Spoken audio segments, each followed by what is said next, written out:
Friends, welcome to દાદી ધાબા. તો દાદી, આજે આપણે આપણી ધાબામાં શું બનાવવાના છીએ? હવે જો ઉનાળો આવ્યો એટલે શાકભાજીની ખૂબ તંગી વર્તાય. લીલા શાકભાજી બહુ આવે નહીં, પણ ટામેટાં હજુ ખૂબ સરસ આવી રહ્યા છે. એટલે આજે આપણે ટામેટાનું જ એક ખૂબ સરસ પંજાબી સ્ટાઇલ શાક બનાવીશું, સ્ટફ ટોમેટો. અરે વાહ!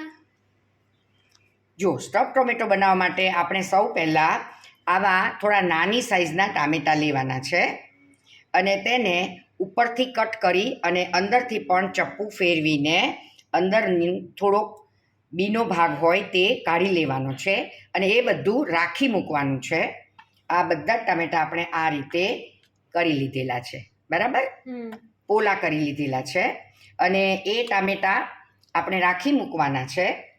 ત્યાર પછી આપણે 3 મીડિયમ સાઇઝના બટાકા લઈને બાફીને તેને આ રીતે સ્મેશ કરી દીધેલા છે અને હવે આપણે એમાં મસાલો કરીશું. તો એમાં આપણે સ્વાદ પ્રમાણે મીઠું,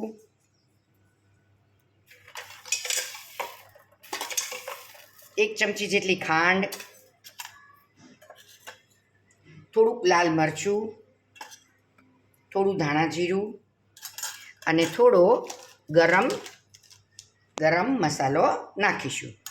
તો આ રીતે આપણે આ મસાલો તૈયાર કરવાનો છે. જે રીતે આપણે પેલો બટાકાવાળો મસાલો કરીએ છીએ ને તે રીતે તમે લાલને બદલે લીલા મસાલાનો પણ ઉપયોગ કરી શકો છો. અને પછી આપણે આમાં અડધું લીંબુ નીચોવી દઈશું અને ત્યાર પછી આને બરાબર મિક્સ કરી લઈશું. આ રીતે આપણે ટામેટાને કટ કરી લીધેલા છે. તો એમાં હવે આપણે આ મિક્સ કરીને તૈયાર કરેલો મસાલો છે તે આમાં ભરી લઈશું. આ રીતે જો આ રીતે આપણે આ બધા ટામેટાં ભરીને તૈયાર કરી દીધા છે. તેને હવે સાઈડ પર રાખીશું અને આ બાજુ ગ્રેવીની તૈયારી માટે આપણે 2 લીલા મરચાં, 6-7 કળી લસણ, 2 ઇંચ આદુનો ટુકડો અને 2-3 કાંદા નાખીને આ રીતે અધકચરું વાટી લીધેલું છે. આ પેસ્ટ આપણે બનાવી લીધેલી છે અને સાથે 4-5 ટામેટાની પણ આ રીતે પ્યુરી બનાવી લીધેલી છે. હવે દાદી શું કરવાનું? આ બધા ટામેટાનું આપણે ભરી તો દીધા. હવે આપણે જો આ તવીમાં તેલ મૂકી દીધેલું છે 2 ચમચી જેટલું અને તેલ ગરમ થાય એટલે આપણે આ બધા ટામેટાને અંદર ગોઠવી દેવાના છે અને એને સાતળવાના છે. સોફ્ટ થઈ જાય ત્યાં સુધી આપણે એને સાતળવાના છે. ગેસ આપણે એકદમ મીડિયમ સ્લો જ રાખવાનો છે અને આપણે એને આ રીતે સતત ફેરવતા રહેવાના છે એટલે બધી બાજુથી ટામેટા સોફ્ટ થઈ જાય અને ચડી જાય. ઓકે. સંતળાય છે ત્યાં સુધીમાં આપણે એની ગ્રેવી પણ કરી નાખીએ. ઓકે. ચાલો હવે આ બીજા ગેસ પર આપણે તાવીમાં 3 ચમચી જેટલું તેલ મૂકી દીધું છે.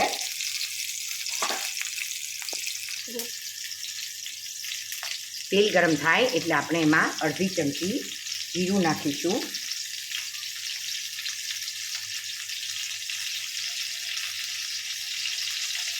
જીરું ક્રેકલ થાય એટલે આપણે એમાં થોડી હિંગ નાખીશું.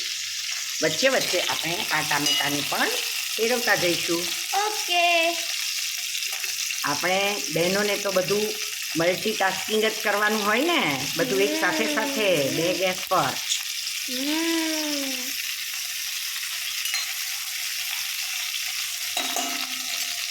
ચાલો અહીંયા જીરું ક્રેકલ થઈ ગયેલું છે તો આપણે જે આદુ, મરચાં, લસણ, કાંદાની પેસ્ટ બનાવેલી હતી તે આપણે એમાં નાખી દીધી છે. ઓકે. અને આપણે એને સાંતળવા મૂકી દઈએ. ઓકે. જો આ આપણા આદુ, મરચાં, લસણ, કાંદા બધું બરાબર સંતળાઈ ગયું છે એટલે આપણે એમાં આ શેકેલી શીંગનો થોડો ભૂકો ઉમેરીશું. ઓકે. અને એને પણ થોડી વાર માટે સાથે સાંતળી લઈશું. સંતળાય છે ત્યાં સુધીમાં આપણે ફરી ચેક કરી લઈએ ટામેટાં. પત્તા ચડી ગયા છે જો હવે ઘણા સોફ્ટ થઈ ગયા છે. ફેરવીને આપણે બરાબર સોફ્ટ કરી લીધા છે.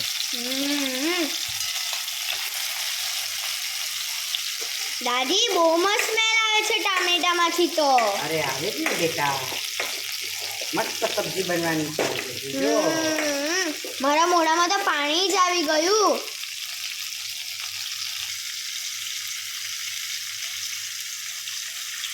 હવે આપણે આમાં 1 ચમચી જેટલું કાશ્મીરી મરચું, થોડી હળદર, 1 ચમચી જેટલું ધાણા જીરું અને અડધી ચમચી જેટલો ગરમ મસાલો નાખીશું. ઓકે અને એને પણ સાથે સાંકળી લઈશું.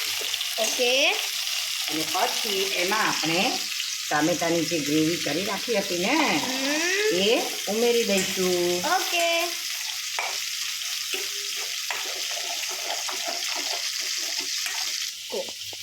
આ ટામેટામાં જે આપણે મસાલો ભરેલો હતો તે Okay. થોડો વધેલો છે તે પણ આપણે આમાં મિક્સ કરી દઈશું. એટલે સરસ આપણી ગ્રેવી ઘટ્ટ બની જશે. ગ્રેવીમાંથી પણ બહુ મસ્ત સ્મેલ આવવા લાગી દાદી. હા બેટા, ચડશે એટલે ખૂબ સરસ સુગંધ આવશે અને ટેસ્ટી પણ એવું જ થશે. ઓકે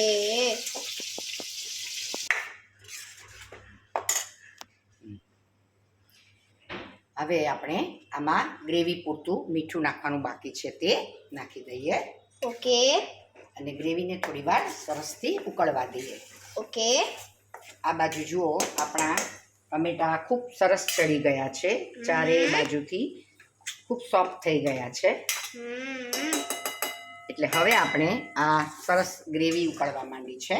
ઓકે આપણે આ ટામેટાને આમાં નાખીશું. મને થોડી પાણીની જરૂર લાગે છે એટલે હું થોડું પાણી નાખું છું,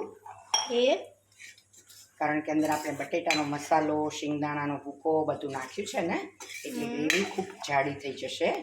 એટલે આપણે થોડું પાણી ઉમેરીએ છીએ ઓકે અને આ સરસ ગ્રેવીનું સ્ટ્રક્ચર થઈ ગયું છે. હવે આપણે આ તૈયાર કરેલા ટામેટા આમાં ઉમેરી દઈશું. ઓકે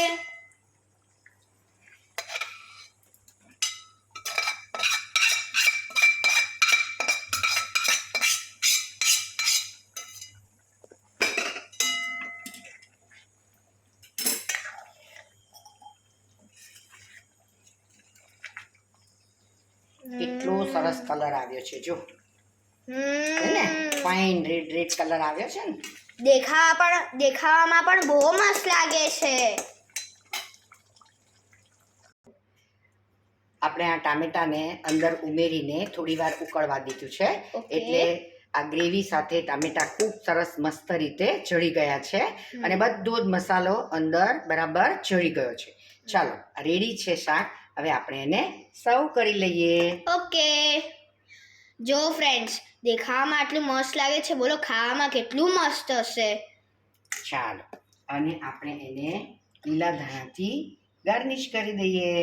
ઓકે તો રેડી છે સ્ટફ ટામેટાનું શાક. બહુ મસ્ત છે.